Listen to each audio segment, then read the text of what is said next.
Metcalf and his brother Hunter were once caught spray painting graffiti, including KKK Kill All Blacks. When you find racism in a child, almost always it's learned behavior from a parent. Y'all can let me make something racist up so y'all can go viral. I got a new name for Mello, okay? Because he was such this little boy y'all were trying to portray. How about Watermelon Felon? How's that one strike you? Now, I know y'all have heard it said it is improper to say I told you so. But call me Mr. Proper, y'all. Because I told y'all them Peckerwoods provoked that boy. This Karmelo Anthony retrial hearing is bringing out the truth, the whole truth, the gospel truth. Y'all look at this. Both prosecutors and the defense in this case presented their case using a motion for a new trial hearing to expose the violent backgrounds of both Anthony and Austin Metcalf. JD Miles has been in the courtroom all day, and he joins us now live with the latest. JD, there is a lot to unpack here.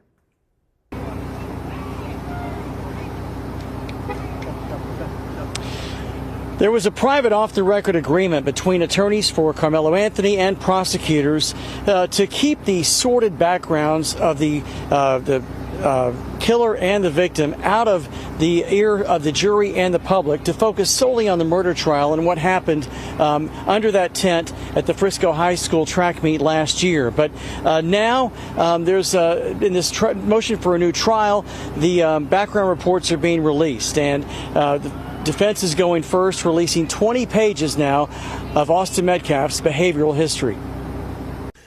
Karmelo Anthony was dressed in a suit and tie for this morning's hearing, which began with the defense arguing that efforts by the trial judge and prosecutors to combat threats and deal with disruptions actually prevented Anthony from getting an open and fair trial.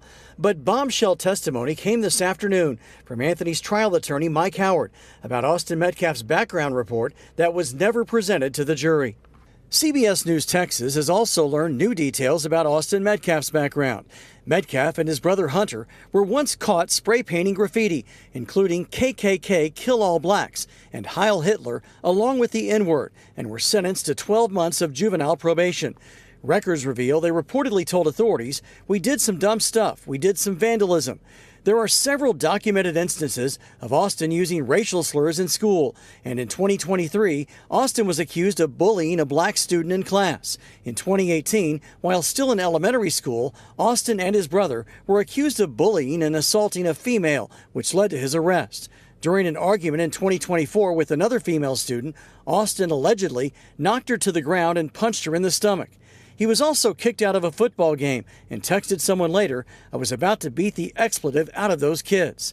At a previous track meet, when another student alerted Austin that someone not on their team, quote, "behind our bench was talking wild," Austin reportedly replied, "Kill that MF." During the 2023-2024 school year, he received in-school suspension twice. School disciplinary records from April 2022 to May 2024 reveal that Austin reportedly called a teacher the B word and used profanity. He told a school official that he couldn't control it and wasn't aware that it was coming out of his mouth. In 2024, on at least 5 occasions, Austin saw a counselor regarding his anger and rage during a football game. In 2021, he got banned from attending basketball games for a season after yelling profanity at a player. Metcalf also got suspended after he and another student were talking about bringing a gun to school the following day. Wait a minute, y'all. Wait a minute. Look, y'all. Look. This little boy has got... No, he ain't no little boy. He's a grown Peckerwood that's had a history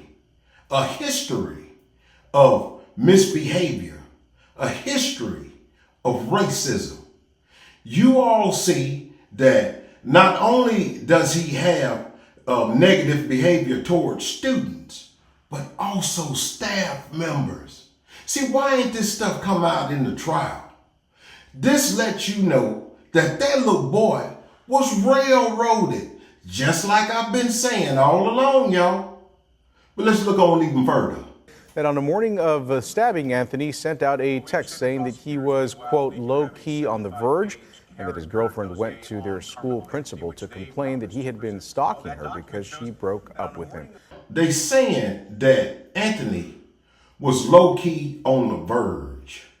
Now, you're probably gonna hear from these racist individuals that's gonna come out and say, okay, well, he went to the track meet with the intent to kill because he already had something on his mind, something dealing with his girlfriend.